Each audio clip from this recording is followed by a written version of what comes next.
Here we are, Barney Barnes, your least favorite place in the entire world. I'm sorry, baby.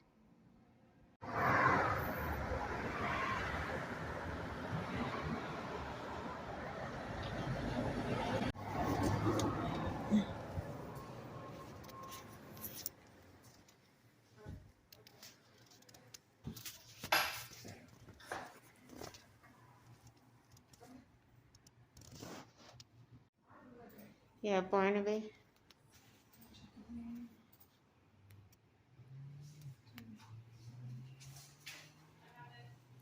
We're doing his anal glands, and then he has a little lump that you want to check out? Yes.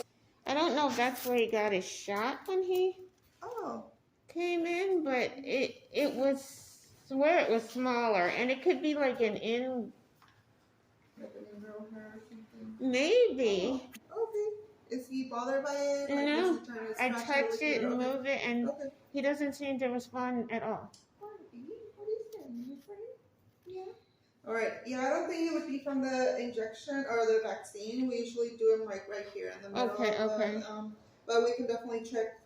The doctor will look at it and see. And then she'll come out right on, okay? Okay, thank you. Of course.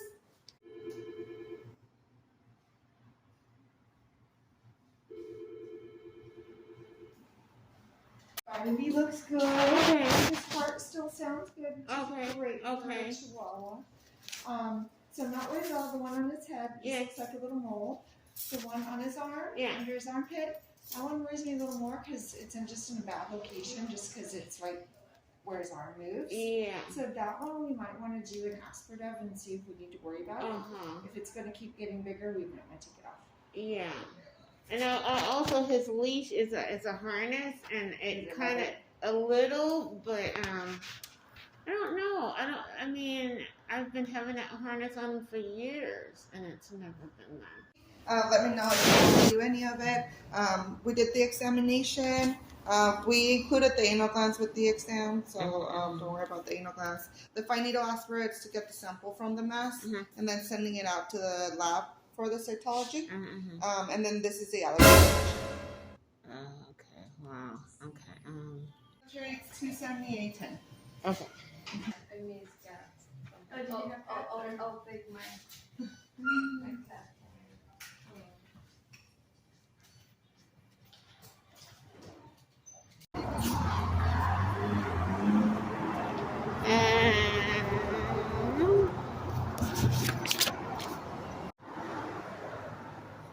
Okay, now back into your carrier.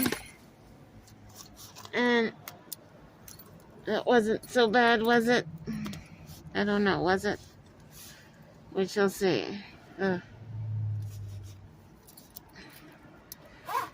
Okay. I'm making a quick stop on the military base to fill up here because the gas prices out in town in California are completely insane. And on base, you pay the federal average and not the San Diego, California average. So, holy hell. $6.29? This is not cheaper than out in friggin' town. $6.29? I think it was cheaper at my house. Yeah, so that price is definitely not cheaper than down the street from my house, so I'm going home. Okay, so this price isn't much better, but I'm going for it. The cheap stuff, the quote-unquote cheap stuff for $6.17. Any of you guys like me, you can't stand to have your gas tank less than half a tank. As soon as my gas tank gets less than half a tank, I have to fill it back up. It's something having to do with the zombie apocalypse and my need to escape without having to fill up, I guess. And for half a tank of gas, guys, $44.32. That is so sad. Hey, yo, what been on? this looks kind of cute. My lighting may actually look good. My face may actually look good. I mean, I'm not sure. And this is going to be my edition 1 of questions no one asked, but I'm answering them anyway.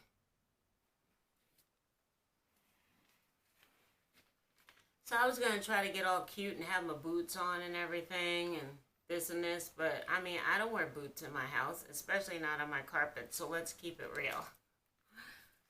So, first question of questions no one asked me, but I'm going to answer them anyway. And I don't even know if there's going to be a second edition because I'm just shooting off the top of my head here. And I'm old school, so I write stuff down. So, last weekend, I was sitting in my living room, and someone came up and rang the doorbell. And my dog starts barking his face off the way he normally does when someone rings the doorbell. After 11 years of people ringing the doorbell, you'd think he'd be used to it by now, but no, he's not. And anyway, because I don't know, that high-pitched shrill of a bark drives me nuts, and now I'm already on edge as I approach the door to see who the hell is ringing my doorbell, and it better be good. So it was those people from churches that go around and try to talk to you about the Bible. Here's my problem. Number one, they rang the doorbell and got my dog going, which got me unsettled and anxiety up, which I hate. And this is through no fault of theirs. Second, you answer the door and they're already talking to you like they know you and assuming that you're not a Christian. Then 3, I get done explaining to them, yes, I am a Christian. I'm right there with you. I believe in God just like you do, in the Lord Jesus Christ and everything, the whole 9. So then 4, they start coming at me like they're challenging me that somehow they're a better Christian than I am or more of a Christian than I am. Now you're really pissing me off. Now you came to my door and now you're talking to me like you already know me. Thank you, but you know, you should probably seek out those who aren't on the same page as you.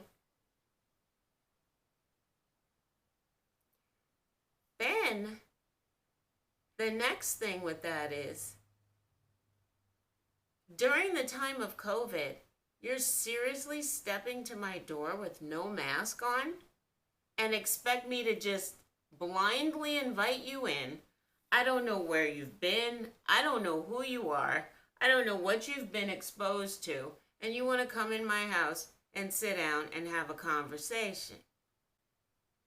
So then now I feel guilty because I'm sending these people away because I know their heart was in the right place, but their approach, they really need to work on their approach, because they all do it, and they all do the same exact thing, and they all step to you the same exact way, and then they just leave you with an attitude.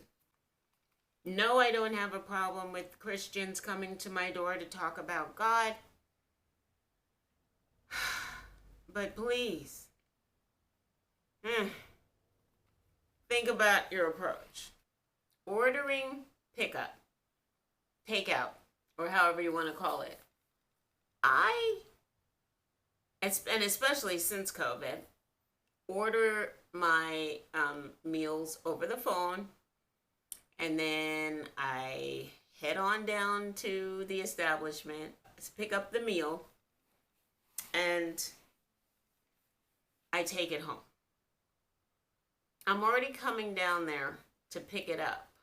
I'm already paying more than I did 6 months ago, a year ago because you've already jacked the prices up 2-3 times in the last 2 years. Is it appropriate for you to stand over me and point out the fact that you could leave a tip when you're already, taking your tip by the amount of money you're charging me? You didn't serve it to me. You didn't deliver it to my door. And you want a tip?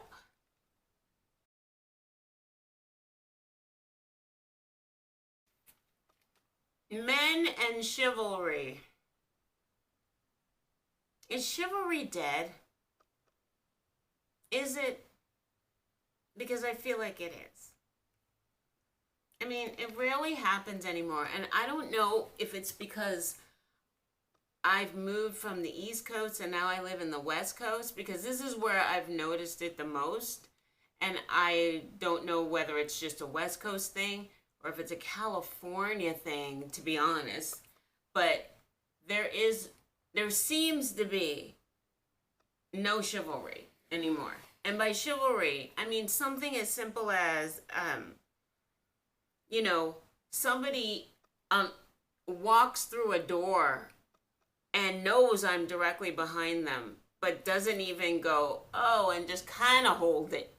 Even hold it with your foot, you hold it with your hand, you know what I mean? Like, or just something. I do that. I'll do it for anyone. But it doesn't get done. I don't understand it.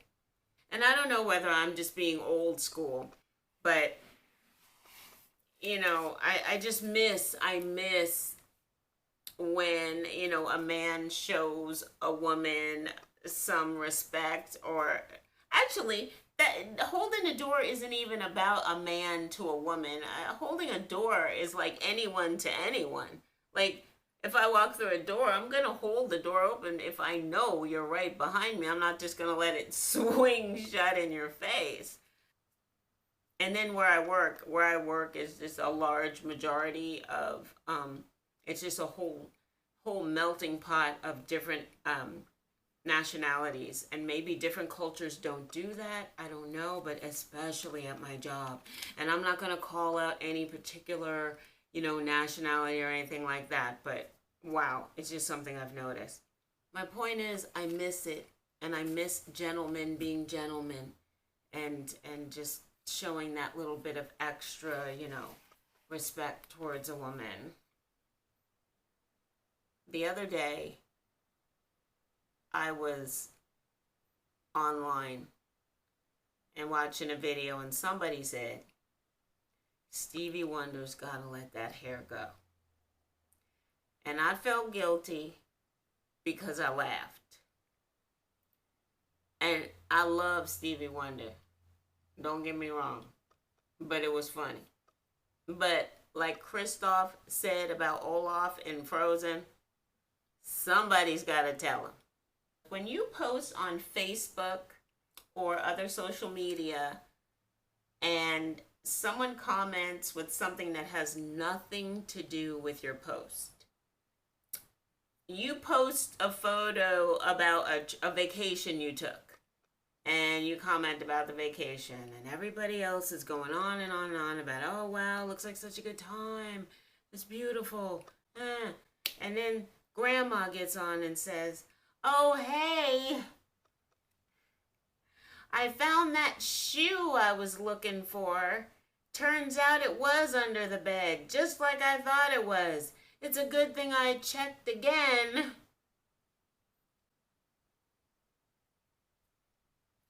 It's taking the cool factor right out of your post. Why would you do that to me? Why? I mean, why, oh why do people do that? Do they not see how completely out of place that post is? And then you don't want to delete that post because you're thinking to yourself, now I don't want to hurt their feelings, so I'm just going to go ahead and leave it there. As soon as that post gets old enough, I'm going to go back and I'm going to delete that. So guys, am I wrong I have a neighbor who puts her Halloween decorations up right at the last week of August.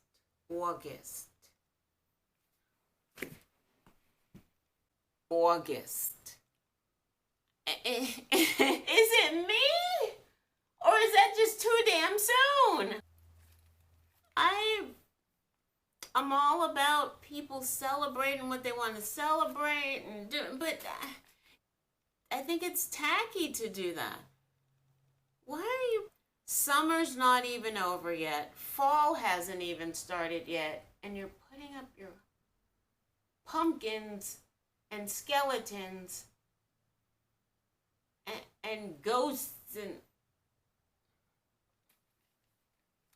Am I wrong? Is it me? Tell me. If I'm wrong, I know people are going to say to each his own. But there's a point where it's like, why? Why are you doing that? But then on that same note, I have another neighbor who leaves her Christmas decorations up until the end of January. And I just feel like if your Christmas decorations are running into the next holiday, New Year's, Martin Luther King Day, what are you doing? I don't know. Maybe it's too much. I just think it's too much. I guess what I'm saying is I just feel like it takes the special out of it. You know what I mean? There's that period of time that is special. And if you're just going to leave it up for months on end, then it's not special anymore. And it just takes away from it from my perspective. But that's, one woman's opinion, and I'm not saying that anyone should agree with me.